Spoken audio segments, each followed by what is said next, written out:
Ó Senhor, queremos nesse momento, Pai, colocar tudo no Teu altar.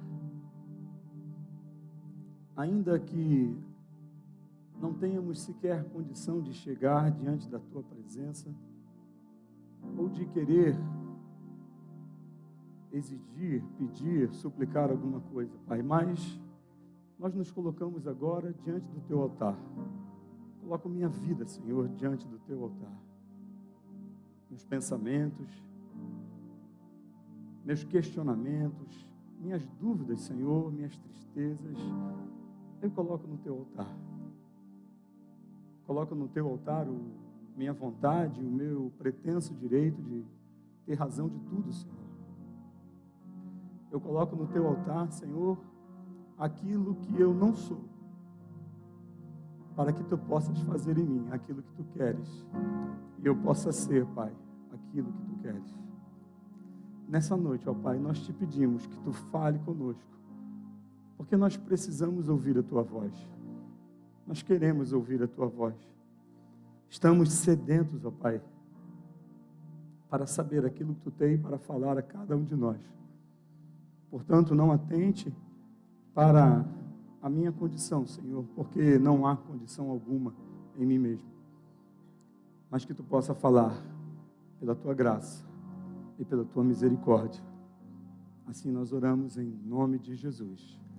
Amém. Boa noite, família Rio. Uma noite especial, uma noite muito feliz, porque temos a oportunidade de estar aqui na presença do Senhor, aquele que é, que era e que há de ser. E isso é motivo de muita alegria. Eu confesso a vocês que Gabi não me convenceu ainda a ter um Instagram, viu? A campanha dela aí, eu não sei. Não é muito minha praia. Mas estão fazendo uma campanha aí lá em casa também, mas não sei se vai rolar. Gente, nós estamos numa série de mensagens, e essa série de mensagens fala sobre o cristão ateu. Nós estamos estudando o capítulo 12 do livro de Romanos, e parece que o apóstolo Paulo, do capítulo 1 até o capítulo 11, ele está dizendo o que Deus fez por nós. Ele está mostrando para cada um de nós todo o movimento de Deus em prol da humanidade, em prol do homem. Então, do capítulo 1 ao capítulo 11, Deus revela o que Ele fez pelo seu amor. No capítulo 12, que nós estamos estudando, parece que Paulo quer mostrar para a gente, agora que a gente já sabe o que Deus fez, agora que a gente já conhece tudo aquilo que Deus realizou em prol da humanidade, Paulo está querendo dizer agora o que nós devemos fazer. Como nós devemos agir? Qual deve ser o nosso comportamento? Quais devem ser as nossas ações? Como o cristão deve se comportar diante de tudo isso que ele já ouviu e que foi anunciado e ensinado pelo apóstolo Paulo? Na semana passada nós falamos sobre uma mente transformada, falamos sobre o sacrifício vivo, falamos sobre a boa, perfeita e agradável vontade de Deus. Nós podemos ver a diferença entre esse cristianismo ateu e uma realidade prática da vontade de Deus nas nossas vidas através da graça. Embora todos nós saibamos que nós estamos aqui, somos salvos pela graça, muitas vezes não vivemos da mesma forma. A graça está diretamente relacionada à nossa maneira de viver, à nossa maneira de agir, à nossa maneira de pensar, à nossa maneira de nos expressarmos, mas muitas vezes nós ignoramos isso. Nós esquecemos o que é a graça e como ela agiu e age nas nossas vidas. Nessa série de mensagens, nós queremos desafiar a nossa comunidade a vivermos como pessoas que verdadeiramente foram justificadas pela graça. Não mereciam, não fizeram nada por merecer, mas foram alcançados por essa graça. Esse é o nosso propósito, desafiar a igreja a viver um cristianismo autêntico, segundo o que o Evangelho nos ensina, segundo o que o Evangelho nos diz. Se a gente para pensar um pouco e olhar a vida de Jesus, o ministério de Jesus, nós podemos ver pelo menos 4 tipos de pessoas que seguiam a Jesus. 4 classes diferentes de pessoas que caminhavam próximas a Jesus. A primeira delas eram as pessoas pobres. Aonde Jesus ia, uma multidão de pobres o seguiam. Pessoas que não tinham esperança de ter uma vida melhor, pessoas que não tinham muito estudo, pessoas que não tinham condições financeiras, pessoas que não tinham recursos abundantes. Essas pessoas seguiam Jesus, estavam sempre próximas a Jesus. Até o próprio Senhor Jesus disse para os seus discípulos: olha, os pobres, vocês sempre os terão, eles sempre estarão aqui. Mas há também um outro tipo de pessoas que seguiam a Jesus, os possessos, os endemoniados. Esses seguiam Jesus na esperança de serem libertos. Seguiam Jesus na perspectiva de que um dia a oportunidade deles chegaria. Muitos doentes seguiam Jesus. Muitas pessoas enfermas, pessoas que tinham enfermidades crônicas, pessoas que tinham problemas de saúde graves, pessoas que tinham algumas limitações físicas, cegos, surdos, mudos. Essas pessoas seguiam, iam atrás de Jesus. Também iam atrás de Jesus, estavam atrás de Jesus as crianças, os pequeninos. Parece que as crianças estavam fascinadas com o ensinamento do Mestre. Até um determinado momento, Jesus pega uma criança, de uma daquelas que estavam seguindo ele, e diz para os seus discípulos que se algum deles quisesse entrar no céu, no reino dos céus, precisava ser como uma criança. Mas se há uma classe de pessoas que seguia Jesus, eram os pecadores.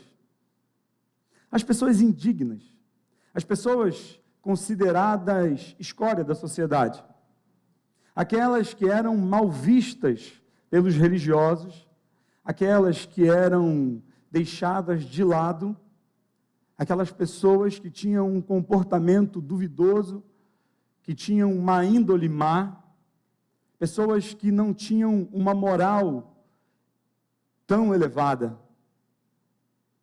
Jesus se encontra com uma dessas pessoas, a mulher samaritana, que já tinha tido vários maridos e o que ela estava agora não era dela.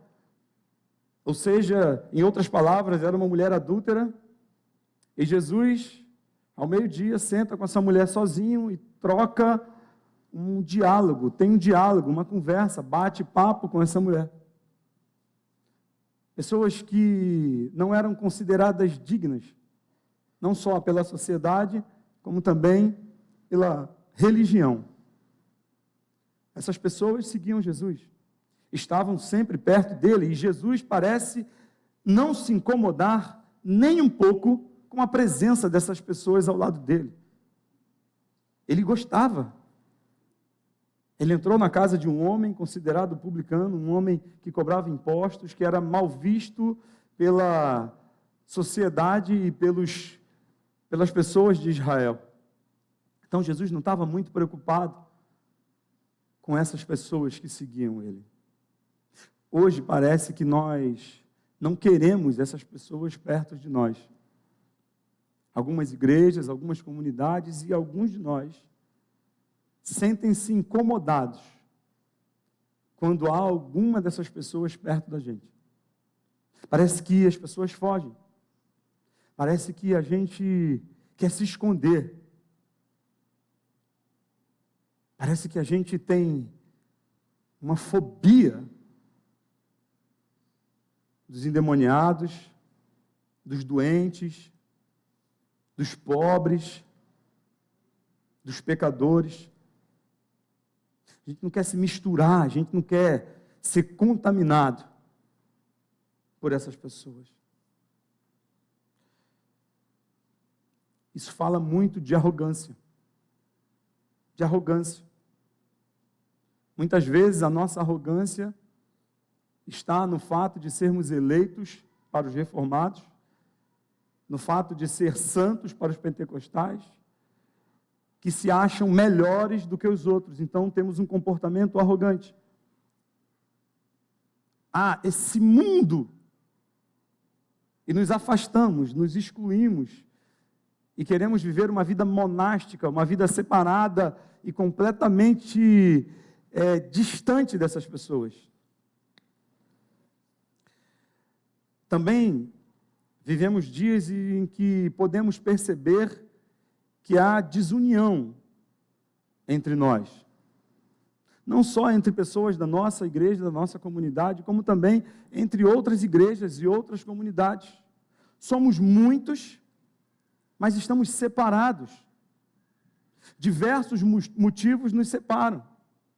Embora tenhamos um motivo de união, e o maior motivo de todos eles, que é Jesus Cristo, vivemos separados. Vivemos desunidos. Também, hoje, vivemos dias em que não somos pessoas relevantes, ou seja, a nossa fé é irrelevante para a sociedade.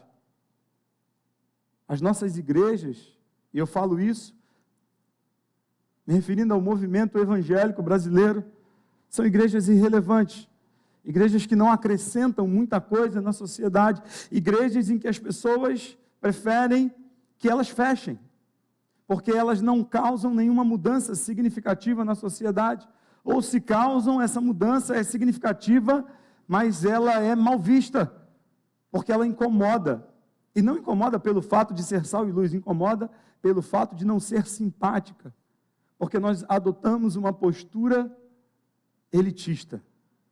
Nós somos salvos, os outros são pecadores. Esse é o ateísmo cristão. O que não testifica Cristo no seu dia a dia.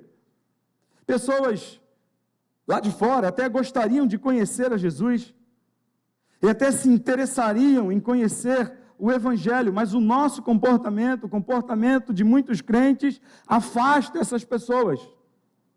Nos tornamos repulsivos pela nossa arrogância, pela nossa falta de união e pela nossa irrelevância na sociedade. Baseado nesses 3 itens, eu quero compartilhar com vocês o texto, tema da nossa mensagem de hoje, Romanos capítulo 12, do verso 3 ao verso 8. Eu gostaria que você abrisse a sua Bíblia ou ligasse o seu aplicativo para que juntos possamos fazer essa leitura. Romanos capítulo 12, do verso 3 ao verso 8.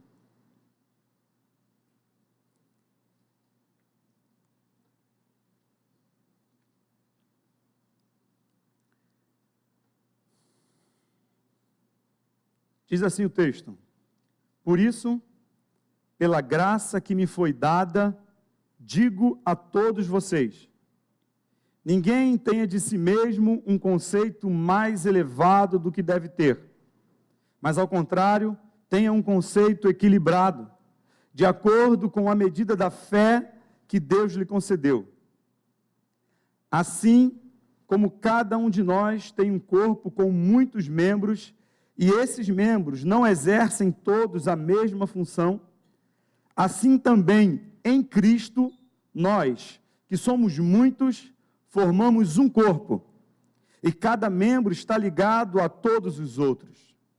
Temos diferentes dons, de acordo com a graça que nos foi dada. Se alguém tem o dom de profetizar, use-o na proporção da sua fé. Se o seu dom é servir, sirva. Se é ensinar, ensine. Se é dar ânimo, que assim faça. Se é contribuir, que contribua generosamente. Se é exercer liderança, que a exerça com zelo. Se é mostrar misericórdia, que o faça com alegria. Quando nós vemos e estudamos acerca dos dons espirituais, Paulo nas cartas dele, ele fala sobre vários dons. São várias listas de dons, são vários dons que ele menciona, alguns diferentes de outros. E essa é uma das relações desses dons dos quais o apóstolo Paulo fala. Parece que ele está tendo um certo problema na igreja de Roma. Mas o objetivo do apóstolo Paulo não é apenas eliminar certos abusos na utilização dos dons espirituais. Parece que ele quer ensinar sobre o uso apropriado desses dons. Parece que Paulo quer dizer que esses dons devem ser utilizados para a glória de Deus. Parece que Paulo está querendo chamar a atenção para a igreja, para que a igreja de Roma entendesse qual era o propósito, que os crentes pudessem perceber qual era a verdadeira utilidade desses dons espirituais. Então, nós falamos anteriormente que a arrogância muitas vezes domina o nosso comportamento. E no verso 3 aqui, nós vemos que Paulo começa a falar sobre humildade. Olha o que ele diz: por isso, pela graça que me foi dada. Paulo era um apóstolo e ele foi considerado por ele mesmo o último dos apóstolos, o último a ser chamado. E ele diz que isso foi pela graça, ou seja, pela graça que me foi dada. Paulo tem a plena consciência de que ele era apóstolo pela graça. O que é graça, meus irmãos? Favor imerecido. É um dom que é recebido de graça.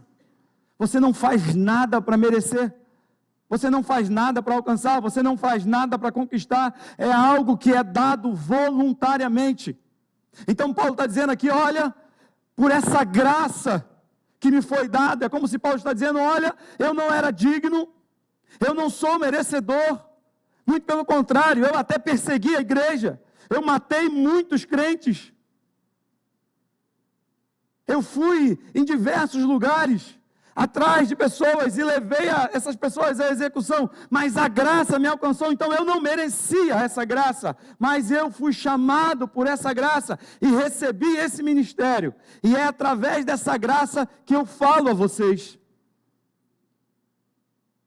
Quando eu falo isso, eu quero dizer para vocês que não existe diferença alguma, porque essa graça também me alcançou. E se eu estou falando hoje aqui, é pela graça de Deus, não há em mim mérito algum, não há em mim relevância nenhuma própria, foi pela graça, e Paulo está dizendo isso, eu digo isso a todos vocês, pela graça. E o que ele quer ensinar? Ele quer ensinar acerca da humildade, ele quer mostrar um conceito equilibrado acerca de si mesmo. Paulo sabia que ele havia sido um homem ruim, cruel, um homem mau. Quando ele chega em Jerusalém, os apóstolos têm medo dele, se escondem, fogem, porque conheciam a fama dele, conheciam tudo o que ele havia feito. Mas ele começa dizendo que é pela graça. E aí ele diz: ninguém tenha de si mesmo um conceito mais elevado do que deve ter. Muitas vezes, nós achamos que somos melhores. Olhamos para as pessoas de fora com arrogância, porque somos salvos, somos eleitos, somos sacerdócio real, nação santa, povo escolhido, propriedade exclusiva de Deus. Temos sangue azul, pedigree celestial. Olhamos para as pessoas que ainda não foram alcançadas, como se elas fossem um lixo. Esquecemos que nós também somos esse lixo. A única diferença é que a graça já nos alcançou. e olhamos para as pessoas do mundo como se elas não prestassem. Criamos um patamar, um pedestal, aonde nos colocamos. Conceito mais elevado acerca de si mesmo. Parece que Paulo diz que até mesmo os dons espirituais, eles podem transformar um cristão fervoroso, autêntico, em um indivíduo soberbo e orgulhoso, fazendo ele se sentir importante, fazendo ele se sentir melhor do que os outros, fazendo ele sentir que a sua vida é especial. É a síndrome do filho querido. Você acha que é especial, que é melhor, porque você faz alguma coisa que ninguém faz. Você pensa de um jeito que ninguém pensa. Você tem algumas atitudes que ninguém tem. Então você se considera melhor. E a gente olha para os outros com desdém. Isso dá espaço para criar em nós um sentimento narcisista. Uma falsa imagem de quem nós somos. Uma imagem distorcida de quem a gente é na realidade. Algumas características que revelam esse narcisismo é como nós reagimos diante de uma crítica. Se a gente não aceita a crítica, se a gente não escuta uma crítica, é porque estamos sendo narcisistas. Somos tão bons, mas tão bons, que ninguém pode nos criticar. Que nenhuma crítica sequer é considerada. Sentimos raiva de quem fala para nós aquilo que nós precisamos ouvir.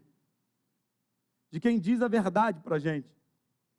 De quem tem coragem de olhar nos nossos olhos e dizer: olha, eu acho que você está se excedendo. Eu acho que você não é o que você acha que é.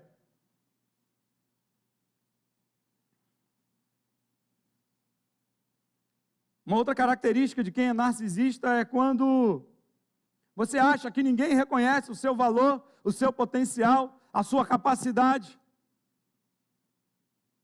Ninguém te valoriza. Ninguém diz exatamente aquilo que você é. As pessoas não me reconhecem. Quando pensamos assim, é porque existe dentro de nós uma tendência muito forte de pensarmos que aquilo que nós recebemos de Deus, a salvação, a vida eterna e todas as bênçãos celestiais, como se isso fosse alguma coisa criada por nós mesmos, como se isso fosse criação nossa, como se isso fosse mérito nosso, como se tudo não fosse concedido pelo Senhor, como se isso não fosse uma dádiva, não fosse graça, recebido, dado pelo Senhor.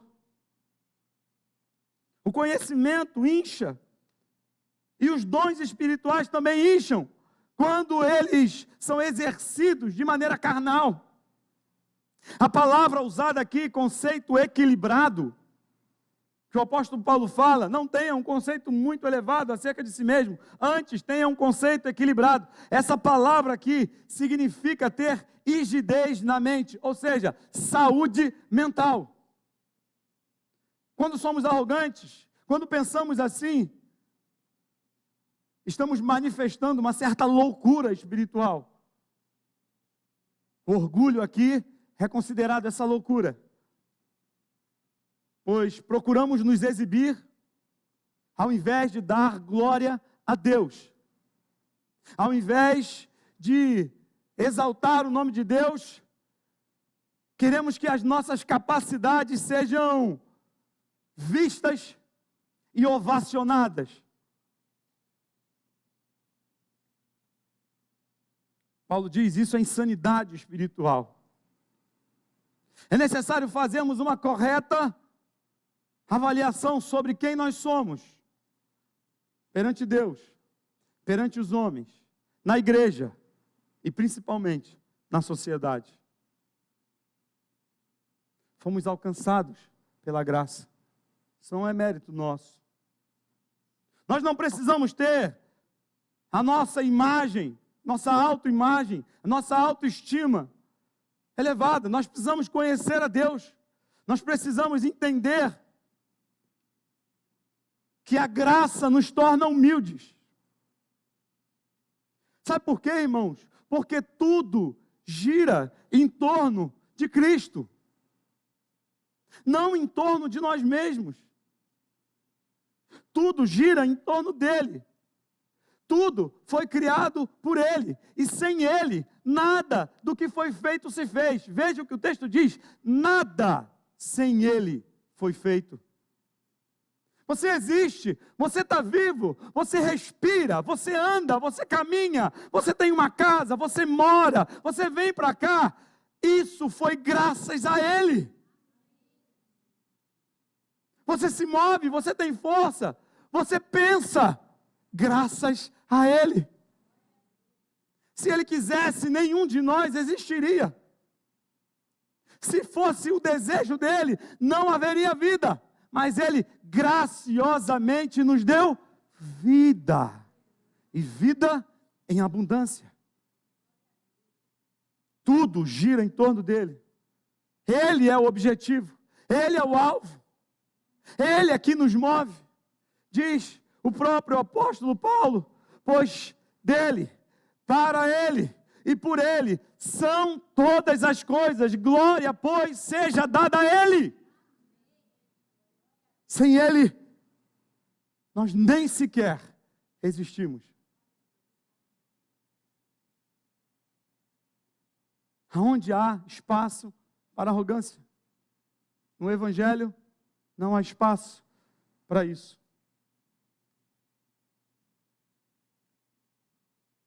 Existe um conceito aqui de segurança e humildade. Quando nós somos muito seguros, muito confiantes, não somos humildes. Quando somos muito humildes, nos colocamos debaixo da lei, não somos confiantes. Onde, pois, devemos estar? Veja o que o apóstolo Paulo diz. Preste bastante atenção. Tenha um conceito equilibrado.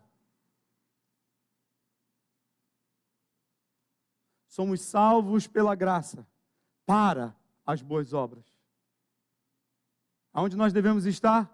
No conceito equilibrado. Quem nós somos? Não somos merecedores. Algumas pessoas falam assim e dizem assim: eu não sei o que eu fiz para Deus me amar. Isso é até um chavão entre pregadores. Eu não sei o que eu fiz para me amar. Até eu já falei isso várias vezes. Eu não fiz absolutamente nada. Quando Deus me olha, Deus vê quem eu sou. Um pecador. Mas há uma diferença. Entre nós, existe alguém que pagou o preço pelo meu pecado. Sacrifício substitutivo. Em meu lugar, Ele morreu para que Deus me olhe e me perdoe. Não me condene pelos meus pecados, porque Ele já condenou o próprio Filho em meu lugar. Conceito equilibrado. Ao mesmo tempo pecador, mas ao mesmo tempo alcançado e salvo pela graça de Deus. Você consegue olhar para você dessa forma? Esse é o conceito equilibrado que o apóstolo Paulo está dizendo. É isso que ele diz, de acordo com a medida da fé que Deus lhe concedeu, fé e graça. Eu não mereço, mas Ele me salvou. Eu creio. Não sou salvo pelas minhas próprias obras, mas sou salvo pela graça de Deus. Fui salvo. Estou sendo salvo e serei salvo. Precisamos olhar com humildade e entender que a atitude arrogante nos separa das pessoas, que a atitude soberba nos afasta das pessoas.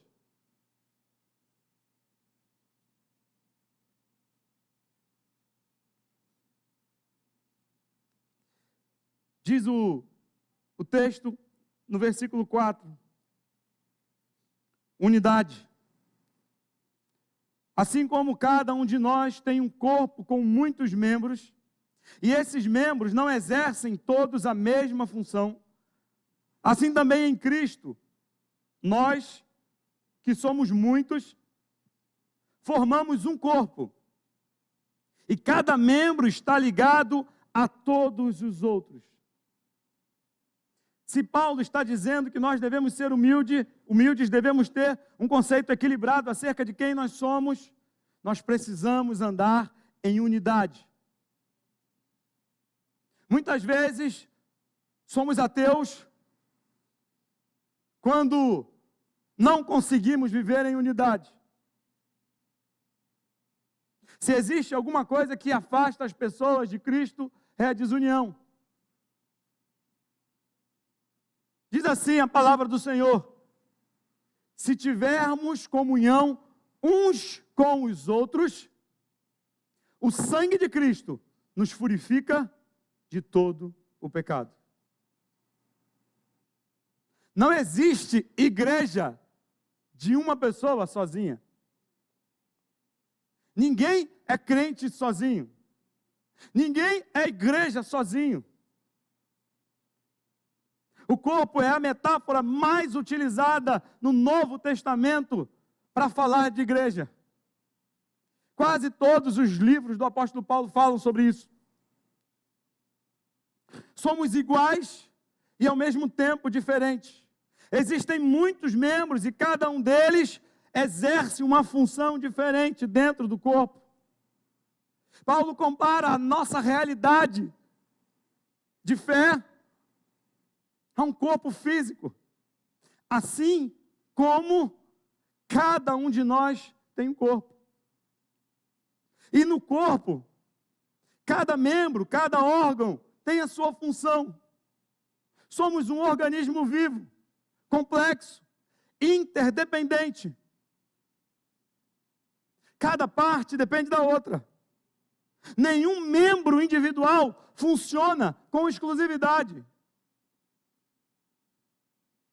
Da mesma forma, nenhum de nós funciona como igreja com exclusividade. Agora, interessante que Paulo diz assim, assim também em Cristo. Veja que todas as coisas convergem para Cristo. Os dons vêm dele. O corpo é dele. Eu existo nele. Como corpo, eu sou parte dele. O próprio Senhor Jesus afirma lá em João capítulo 5, eu sou a videira, vocês são os ramos. Se alguém permanecer em mim e eu nele, esse dará muito fruto. Sem mim, nada podeis fazer. A nossa unidade está baseada em Cristo Jesus. Não dá para ser corpo sozinho, desconectado.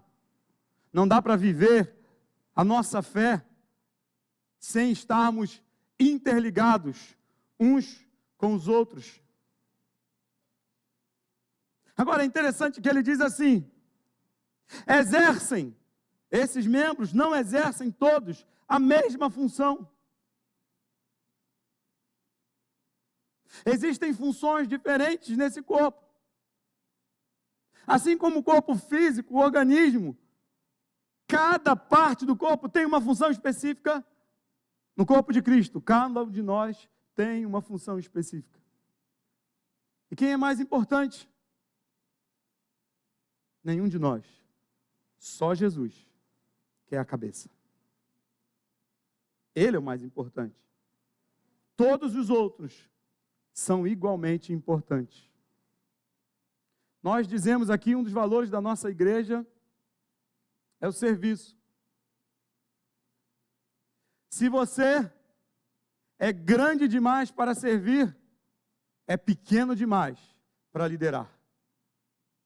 Todo mundo serve, todo mundo tem uma função. Imagine você, se todo mundo tivesse agora no estacionamento. Quem estaria aqui adorando a Deus? Se todo mundo aqui estivesse pregando, quem ouviria? Ou se todos estivessem no Geração Rio, com as crianças?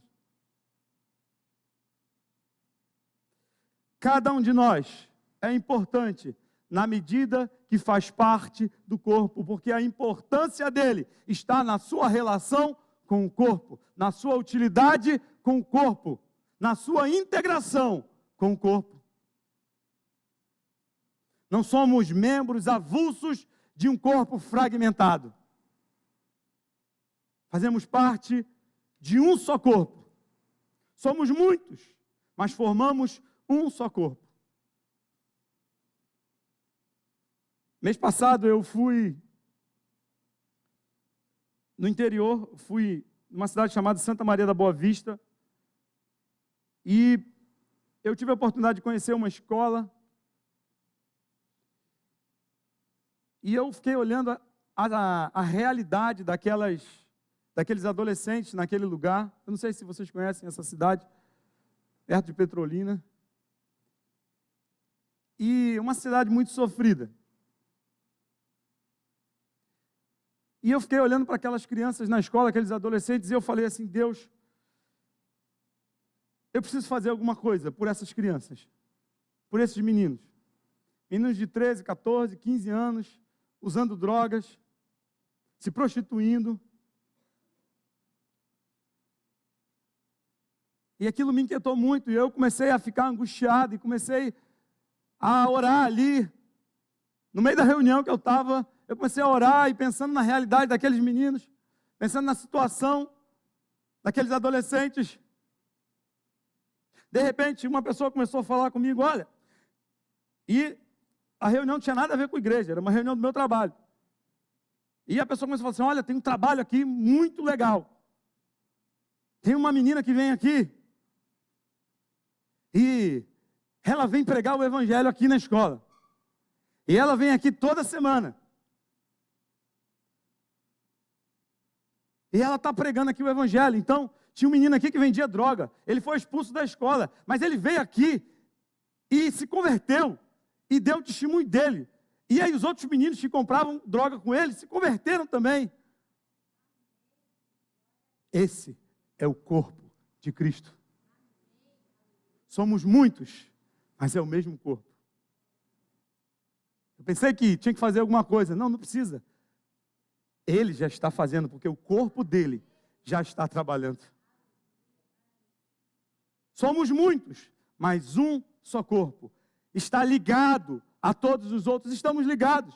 E isso aí não tem nada a ver com denominação, não tem nada a ver com rótulo, com bandeira de igreja. Isso tem a ver com a igreja de Cristo, porque Cristo não veio buscar uma denominação. Cristo veio salvar e buscar um povo de toda tribo, língua e nação.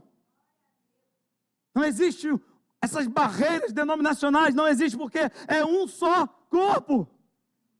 Por isso vivemos tão desunidos, as igrejas vivem tão desunidas, porque não entendem que nós trabalhamos para o reino de Deus, e não para pastor, e não para a denominação. Isso aqui pode acabar a qualquer momento, essa igreja pode acabar, pode deixar de existir. Mas o corpo de Cristo, a igreja santa, remida, lavada no sangue do Cordeiro, essa prevalecerá eternamente. Não muda.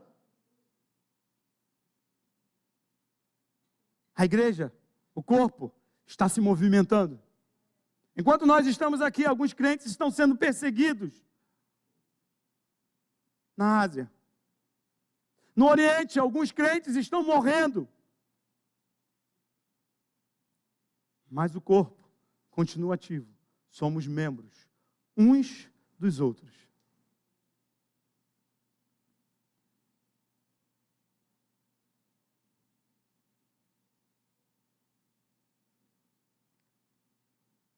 Falamos sobre humildade. Falamos sobre unidade. Agora eu queria falar sobre utilidade. Temos diferentes dons, de acordo com a graça que nos foi dada. Mais uma vez, Paulo está dizendo, temos dons de acordo com a graça. Não é mérito nosso, não é virtude nossa, não é conquista nossa.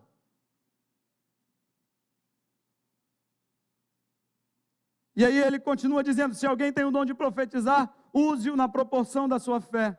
Se o seu dom é servir, sirva. Se é ensinar, ensine. Se é dar ânimo, que assim faça. Se é contribuir, que contribua generosamente. Se é exercer liderança, que a exerça com zelo. Se é mostrar misericórdia, que o faça com alegria. Todos os dons começam e têm por base a graça de Deus. Todas as funções espirituais no corpo de Cristo, elas estão alicerçadas nesse propósito divino. Não é merecimento. Os dons, eles atuam em nós pelo Espírito Santo. O homem, ele não tem condições de criar o dom, de gerar o dom em si mesmo. O dom é ofertado por Deus, de acordo com a sua soberana vontade. E talvez você esteja perguntando, então quer dizer que essa igreja acredita nos dons espirituais? Sim, nossa igreja, nós cremos nos dons espirituais. Nós cremos na manifestação sobrenatural do Espírito Santo que dá o dom dele a quem ele quer, como ele quer, na hora que ele quer, do jeito que ele quer, com o objetivo próprio de edificação e crescimento do corpo de Cristo. A teologia diz que uma igreja tem todos os dons que ela precisa para crescer e se desenvolver. É verdade também que uma pessoa só não tem todos os dons. E nem todo mundo tem dom. Mas é importante entender que o dom, ele tem uma função específica para cada crente. Ele tem uma utilidade específica em cada crente.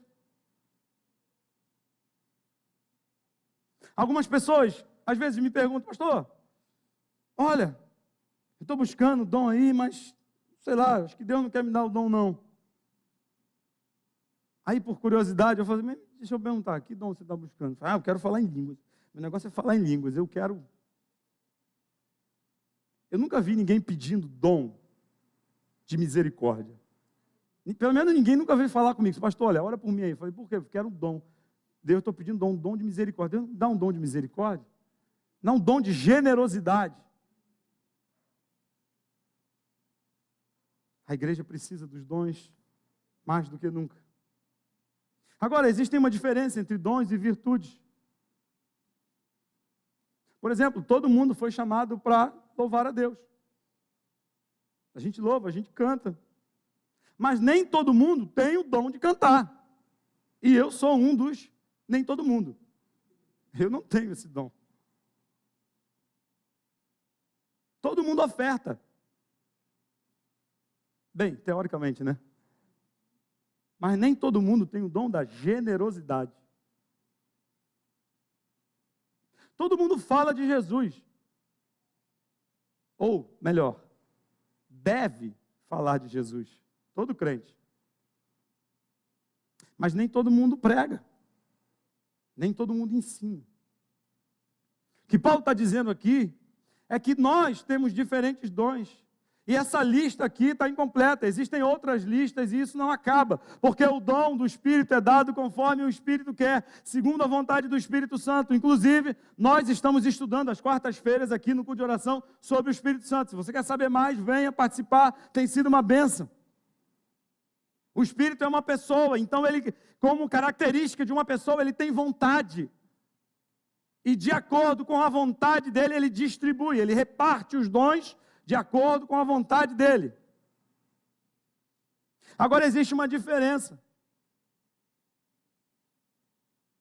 Essa profecia que Paulo está dizendo aqui é a capacidade de trazer a vontade de Deus, a mensagem de Deus e comunicar essa mensagem de Deus.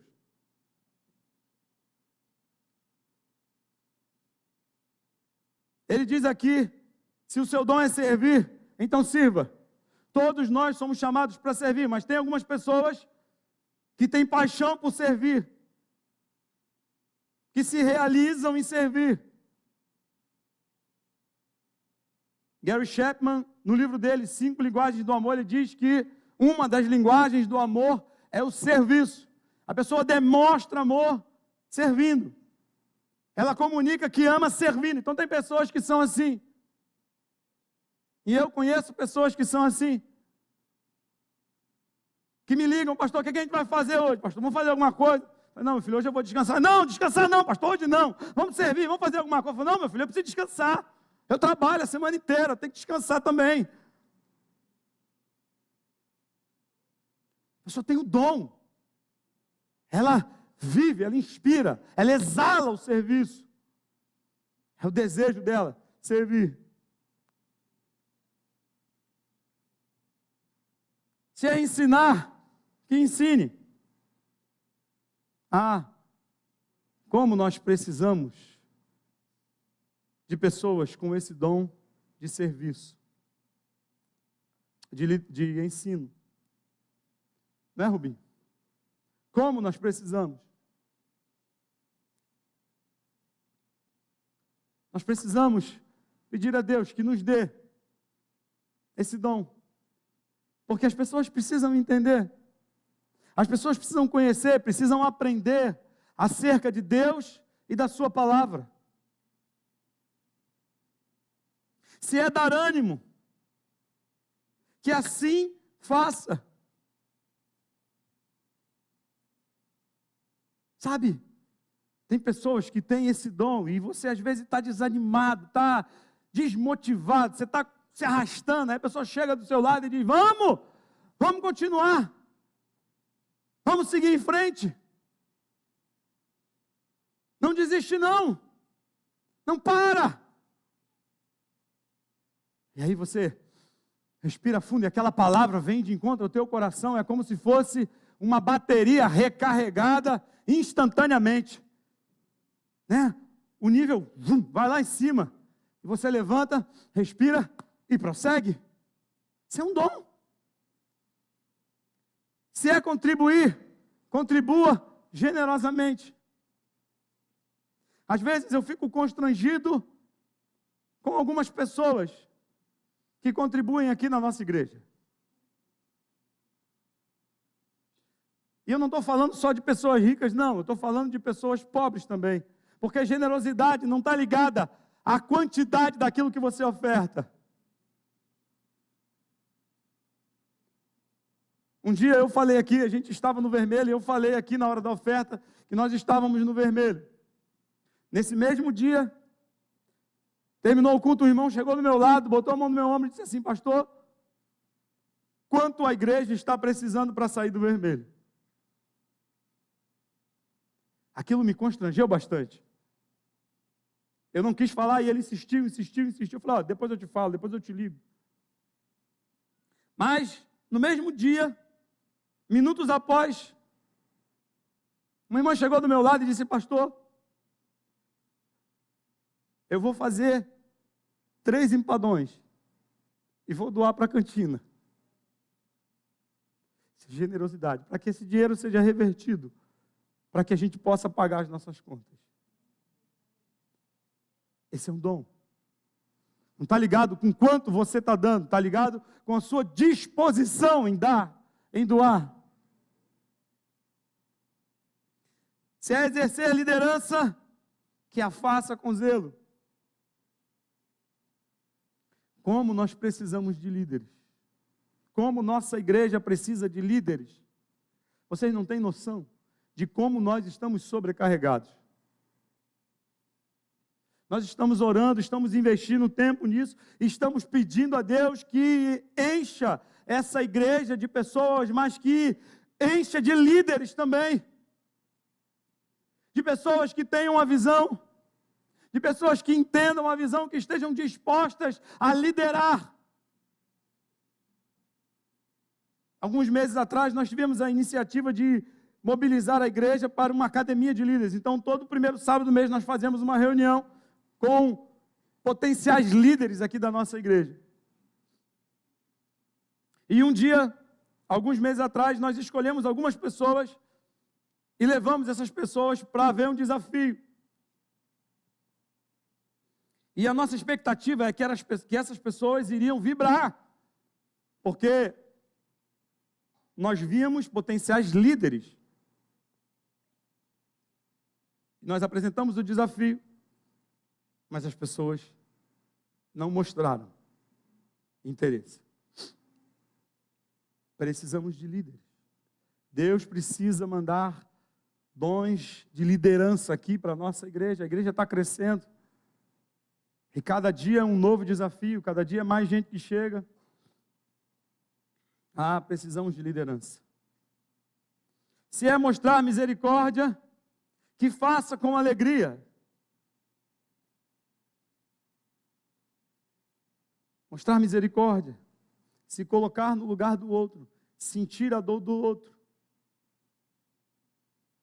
Quando a gente lê esse texto aqui, não é possível a gente olhar para o mundo e ficar pensando no mundo e pensando acerca do mundo da mesma forma.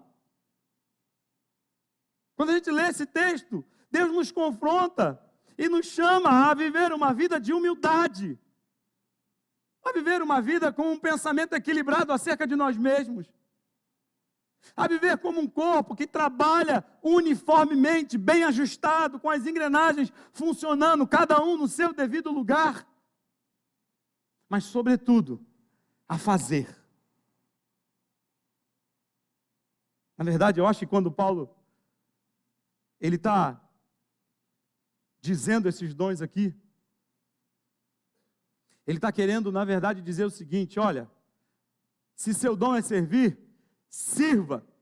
Se o seu dom é ensinar, ensine. Se o seu dom é dar ânimo, dê ânimo. Na verdade, Paulo está dizendo: se você tem um dom, faça, use o seu dom para a glória de Deus, para o serviço de Deus, porque você recebeu pela graça de Deus e para a glória de Deus. Mas muitas vezes nós dobramos os nossos braços, cruzamos os braços e aguardamos que alguém faça. Aguardamos que alguém tenha misericórdia, aguardamos que alguém sirva, aguardamos que alguém ensine. Paulo está dizendo: faça, faça. Vou caminhar para a conclusão dessa mensagem, dizendo que humildade é o conceito equilibrado acerca de quem nós somos, acerca de cada um de nós tendo confiança e humildade. Unidade é entender que somos parte de um corpo, mas esse corpo, ele não existe sozinho, ele existe em Cristo Jesus. Somos totalmente dependentes dele. Somos totalmente ligados a ele. Sem ele, nós não somos corpo.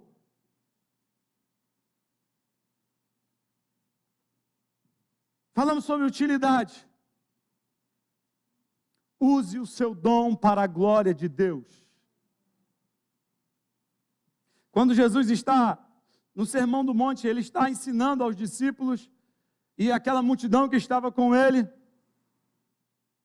Ele diz: vós sois o sal da terra, e se o sal ficar insípido, para que ele serve? Para nada. Vós sois a luz do mundo. Não se pode esconder uma cidade edificada, e nem se pega uma lâmpada e coloca embaixo de um cesto. Antes se coloca em cima, para que possa iluminar todos os que estão na casa. E aí ele conclui dizendo assim: semelhantemente, resplandeçam as vossas obras diante dos homens, para que vejam as vossas boas obras e glorifiquem o vosso Pai que está nos céus.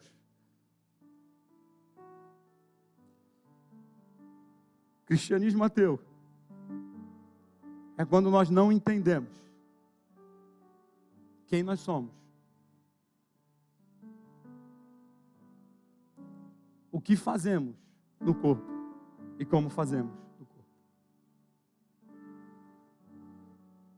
Precisamos viver esse conceito de forma equilibrada. Precisamos viver esse conceito de forma correta.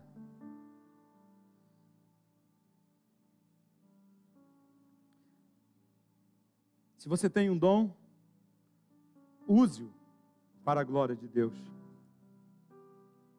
Se você não tem um dom, ou talvez não saiba que tenha um dom, peça a Deus para o serviço dele. Peça a Deus para que você possa glorificá-lo através daquilo que você faz e de quem você é. Eu quero lançar um desafio aqui.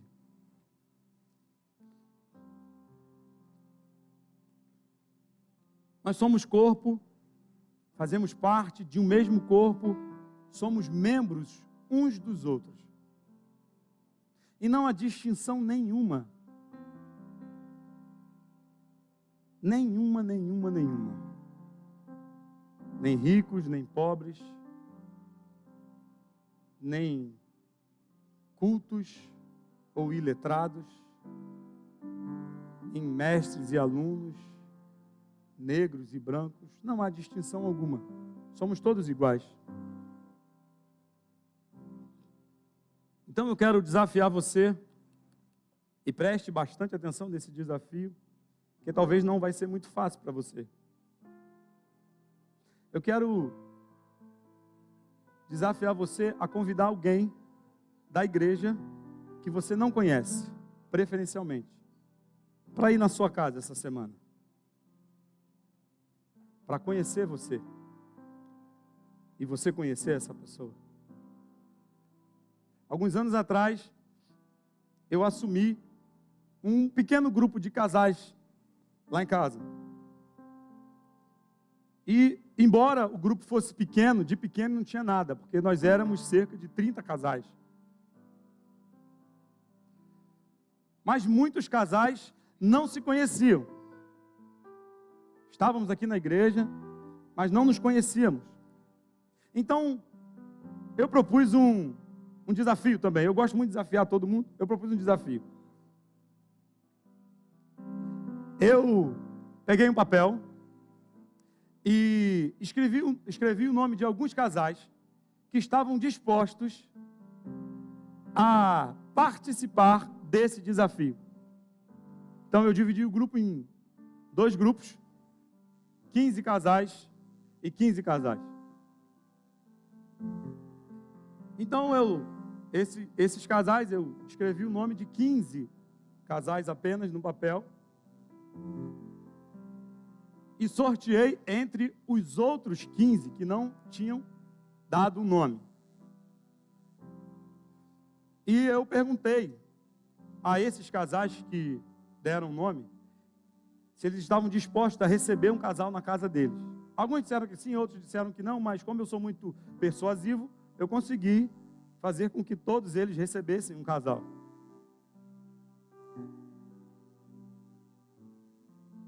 Mas o interessante é que era que o casal que recebia não sabia quem iria na casa dele. Só quem sabia era quem ia. Eles diziam o dia, a hora e o casal ia lá. Bem, até hoje o pessoal fala sobre isso. Foi uma uma atividade extremamente gratificante. E esses casais continuam aqui na igreja até hoje, graças a Deus.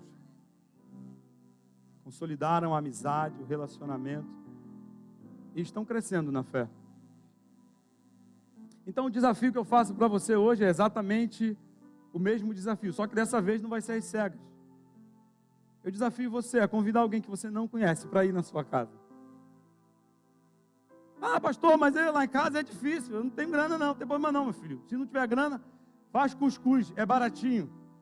Todo mundo gosta.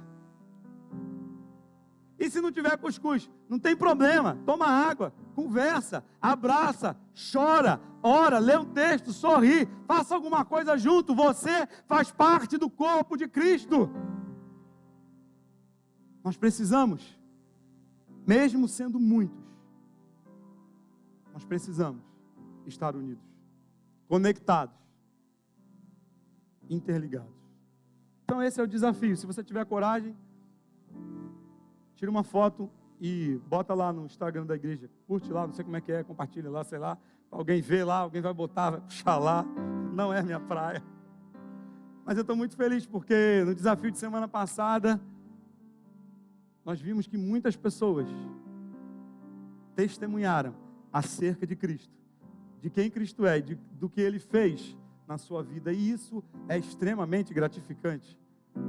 Foi um impacto muito grande na nossa comunidade e em 10 mil pessoas, que são as pessoas que estão inscritas nas nossas redes sociais. Isso está correndo o mundo. Mas nós não queremos parar por aqui. Nosso segundo desafio é que você faça isso ainda essa semana. Convide alguém que você não conhece para ir na sua casa. Tome a iniciativa. Estou aqui, se quiser me convidar, pode me chamar. Mas convide alguém. Veja como esse corpo é. Sinta-se parte do corpo de Cristo. Queria convidar você a ficar de pé nesse momento. Nós iremos participar agora do corpo de Cristo. Esse é o momento da ceia do Senhor. E deixa eu falar uma coisa para você que está vindo aqui pela primeira vez, que não conhece. O que te impede de tomar a Santa Ceia, de participar da ceia? A sua consciência.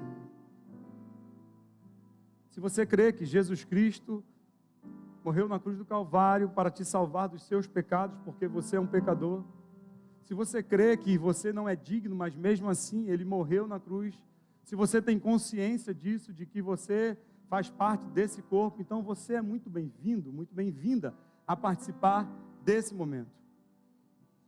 Se você entende que você não pode fazer nada para se salvar, mas pelo contrário, Ele fez tudo para que você fosse salvo, você é bem-vindo.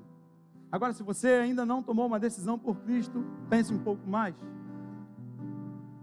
Ou quem sabe esse é o momento que você quer tomar uma decisão por Cristo. Você entendeu que ser cristão, na verdade, não é uma religião. Nós não temos uma religião, a gente não gosta de religião. A gente quer viver o Evangelho dessa forma, com humildade, sabendo quem nós somos, com unidade, vivendo uma vida em comum, mas com utilidade, com relevância, servindo ao mundo, servindo aos outros. Se você entende, se você aceita Jesus como seu Salvador, você é bem-vindo nesse momento. Eu queria pedir que os irmãos da integração distribuíssem os elementos. Enquanto distribui os elementos, eu quero cantar com você essa música, uma música muito linda, que fala sobre o preço que foi pago na cruz do Calvário, por mim e por você. Eu sei que foi pago um alto preço para que contigo eu fosse o meu irmão.